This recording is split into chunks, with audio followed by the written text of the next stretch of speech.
Hello,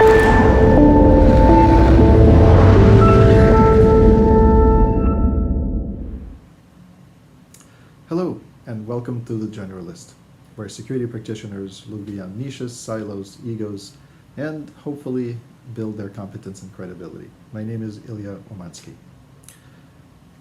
Episode 19. Wow, it's been a whirlwind and lots of great ideas that I have heard from people I interacted with, commentary that came my way. So thanks again, everyone, for either donating your time to speak with me or sharing your views. In this episode, I want to talk to you about user experience in security software. And the reason why I want to bring this up is because we're inundated with it.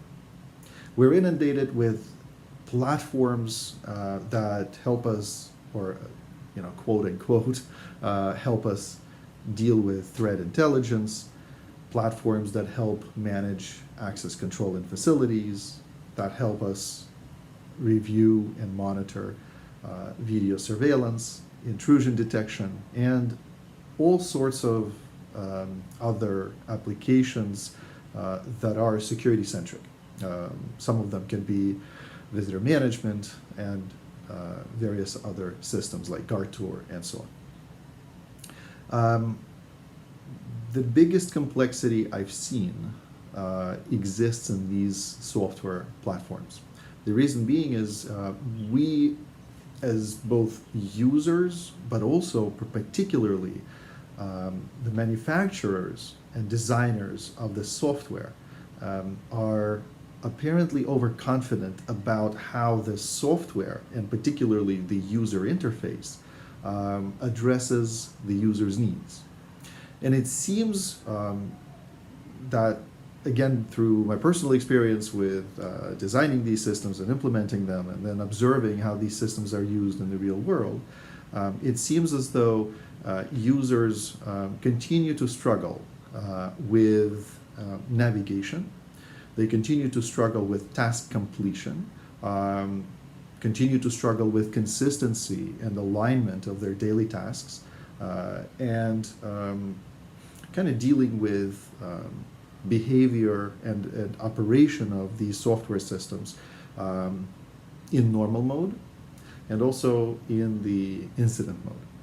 So what I'd like to offer for your consideration are three fundamental rules for how user experience needs to be enhanced and how user interfaces should be designed to help users actually execute the mission that they're entrusted with. Number one is the optimal alignment with operators' routine and incident-driven tasks. So imagine a situation where there is a standard operating procedure, or there is a set of requirements that each operator of, let's say, a variety of these systems needs to perform on a daily basis under normal conditions. And what typically happens is this struggle of going and looking at, let's say, video feeds, or looking at the threat intelligence that's coming to the user interface, making sense of signal that comes through, right? And now imagine if it were an incident situation, right? How can that be comfortably managed when you're under stress, when you need to switch between tasks very easily and without significant effort, in order to support the rest of your team and provide the critical information and intelligence that's required? So I feel like platforms, software platforms that are built for security applications, they continue to suffer from lack of proper design, intelligent design, assistive design. One example could be the use of, let's say, access control systems, right? Unless you had a bespoke programming done to, let's say, facilitate a single action lockdown, right? how else would you be able to do that? How else would you be able to, let's say, in a facility that has, let's say, 100, 200 edge devices for access control, how would you be able to lock down all of those zones? How many tasks, how many steps would it take to be able to facilitate something like this? We could also talk about simple actions like adding users to the system, right? Again, under normal circumstances, of course, that still takes quite a bit of time, sometimes very complicated, full of details and tasks and functions and actions that could be much better simplified. The next step, or the next rule, if you will, for design of good security user interfaces and therefore facilitating good user experience is a three-step rule, meaning that it should take up to, but no more than, 3 steps to facilitate completion of a certain action, right? If you're adding a user in the system, 3 steps or less. If you're looking to switch video views, 3 steps or less. If you're looking to run a report, 3 steps or less.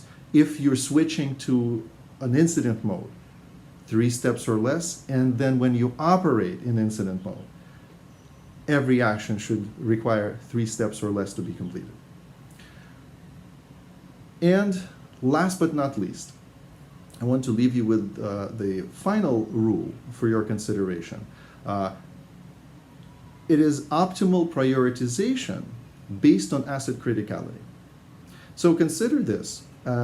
We have a variety of assets, both humans, we have facilities and certain functional spaces within facilities, or certain tangible assets within facilities that have varying degrees of criticality, right? So why is it that our systems are still kind of built in a clunky way that they don't align in an optimal way with how we perceive criticality of certain assets?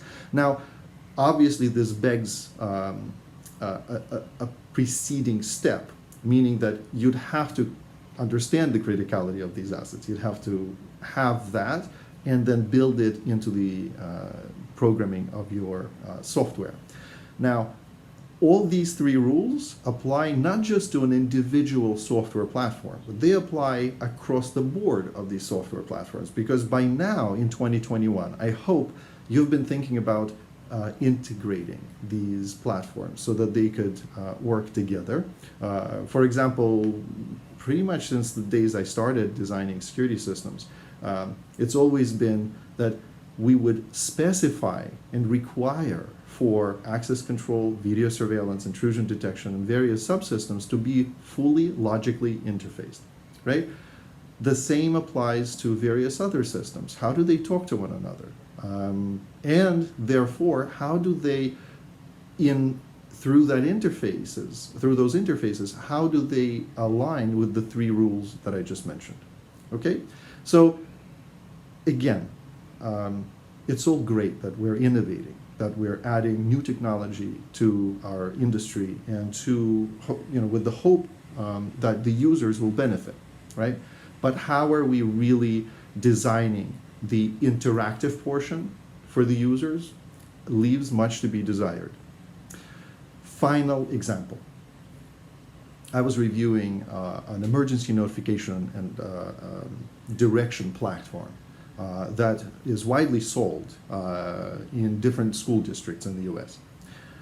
And it's an app-based system. You load it on your phone, and you, as a user, receive notifications. And, of course, directions on what actions to take. So we started the test of the pilot. I received a text message. Okay? The text message says there is an incident, and says nothing else. There is no direction for me to take any action. There is not even information for me to be aware, like, how do I fit in the picture, right? Doesn't tell me where the incident is. Doesn't really give me any further information. So here I am holding a device that tells me there is an incident.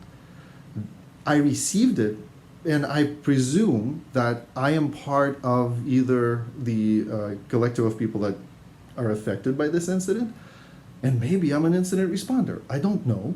So the platform offered no communication, no interaction to me in the critical short burst of time so that I could take my actions. I don't even know, am I supposed to be sheltering in place?